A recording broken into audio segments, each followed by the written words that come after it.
reporter Yoon Ha-jun, who almost crashes into an old, abandoned car sitting right in the middle of an empty road on a rainy night. Inside the open vehicle, he finds a handy-dandy time machine manual. He's too curious to ignore the possibility, however ridiculous it seems, and follows the instructions. He drives through a tunnel and poofs right into 2037. But his excitement is short-lived when he sees something there that shakes him. Ha-jun is an old hand at time traveling and mills around 1987 in the village of Wojungari. He sets up camp there, becoming a high school teacher and settling in among the residents, endearing himself to the townsfolk by using his knowledge of the future to save some high teenagers from dying. But he's not there to sightsee or even save kids, he's there to find the true culprit of the impending 1987 Wojungari serial murders. Ha-jun has made a habit of hopping back and forth between 1987 and his current timeline of 2021, fact-finding and setting things in motion. His next stop in 2021 is to visit the falsely convicted serial killer in prison and get his help finding the truth. Ha-jun isn't solving this case out of justice or even journalistic duty. In fact, he's quite literally saving his own skin.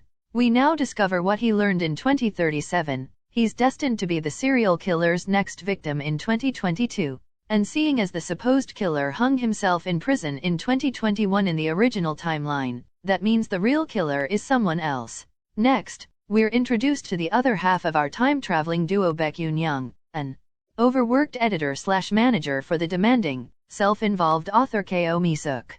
An only child, Yoon-young has a complicated relationship with her parents. She sends money home but rarely visits, seeming embarrassed by her deadbeat dad who's constantly drunk and gambling and her old-fashioned, quiet mother Lee Soo-nae who spends her days at home watching home videos of Yoon-young as a kid. Soo-nae comes off as tragically lonely and ignored, waiting around for her husband to come home and her busy daughter to visit. She lives for her family who are busy living for themselves. While it's clear Yoon-young loves her mom, every time she sees her, she feels angry at how her mom lives her life, wearing cheap clothes and doing nothing for herself. Making it even more tragic is how proud Soo-nae is of her successful daughter who finds her embarrassing and hard to be around. After pretending not to see her mom while in the mall with her boss, Yoon-young gets into a fight with her mom. Yoon-young yells at her mom for spending her money on shoes for Yoon-young, and Soo-nae calls her out for being embarrassed by her. They go their separate ways, Yoon-young frustrated and Soo-nae hurt. That night, Yoon-young gets a life-changing call. Her mom's body was found in a river in Wojungari. She left a note for Yoon-young, so it's assumed she died by suicide. Although, that's called into question when Yoon-young finds a Bongbong tea house matchbox, the serial killer's signature, on the shore with an unreadable note inside.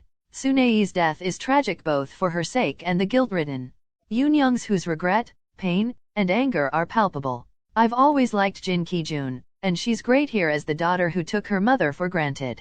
She's utterly devastated and lost when she realizes her mom is gone. When Yoon-young finally gets a hold of her dad, who's drunk per usual, she rails against him for how lonely he made her mother. But she doesn't let herself off the hook either. Yoon-young wishes she could go back in time to stop her mom from meeting her dad and giving birth to her so that her mom could live a life without them making her lonely. Oh, and just to add to her horrific day, Yoon-young is fired from her job. Our storylines converge as Yoon-young wanders aimlessly down a road in Wojungari, right into the path of Ha-jun's oncoming, time-traveling car. He swerves and manages to avoid hitting her head-on, but he taps her, pulling her into 1987 with him. She's so dazed that she doesn't even register she's gone back in time. On the street, she literally bumps into her young father BKSEOB, Lee Won-young, in his 80s leather vest with his wannabe rocker vibes, but she doesn't recognize him. She ends up fighting with this kid trying to drag her into a club and finally registers that she's not in 2021 anymore. Then, she spots young Soo-nae, Seo Ji-hye, who she does immediately recognize. Before Yoon-young can follow her, Ha-jun finds and pulls her aside to explain their predicament. They're stuck in 1987 because his time machine got fried when the car crashed. Yoon-young doesn't mind one bit since it means she can spend more time with her mother who she tracks down in that nearby club. Of course, calling the teenage Soo-nae mom and sob-hugging her freaks timid Soo-nae the hell out and makes her think Yoon-young must be high on glue like lots of the local kids. Understandably, She headbutts Yoon-young and runs away. Once Ha-jun catches up to Yoon-young again, they start arguing about who's at fault for the accident. They don't trust each other enough to share names or any personal info, but he does put her up at his place while he tries to fix the car. He warns her to stay inside and not mess with anyone's future, but Yoon-young is not about to pass up the chance to see her mom, so she sneaks out the next day. As luck would have it, her mom lives right across the street. Sune is sweet enough to let Yoon-young hang with her, assuming she must look like her dead mom. She seems flattered by how excited Yoon-young is to be with her. Yoon-young's bright, adoring smile as she watches her mom go about her day is both sweet and heart-wrenching. She sees Sune reading and sadly recalls that her mom once dreamed of being a novelist. And then it hits Yoon-young that her wish of saving her mom and giving her a better life might just be possible. Right when Yoon-young hatches a plan to stop her parents from marrying the next year, her father sees Sune for the first time and is smitten. Yoon-young catches his name and immediately drags him away like an overprotective parent. She knows what type of person he is and how cheap his love is, and as Sune's self-proclaimed bestie, she orders him to stay away from Sune. Naturally, Haesub is baffled but declares that she'll come to like him in time. This Haesub comes across as lovable and clueless. His enthusiastic, passionate nature is such a far cry from the beaten-down, lifeless man he becomes. While Yoon-young guards her mom, Ha-jun gets roped into a community walk with his boss Principal Yoon, Kim Jong-soo. And here we get yet another connection because Principal Yoon is Ha-jun's estranged grandfather. After the walk, Ha-jun finds the bongbong tea house box Yoon-young brought with her and realizes she's connected to the case, too. He matches the note inside to one he has which reads, "Women who read are dangerous. So our killer is an old-fashioned misogynist." Then we get a twist that further ties our threads together. Snooping in her mom's notebook, Yoon-young sees a passage she recognizes from a famous novel from 1987, her boss Mi-suk's supposed debut. Oh-ho! Yoon-young rushes to find Sune and sees her classmates bullying her. They push her into the lake, so Yoon-young jumps in to save her mother who can't swim.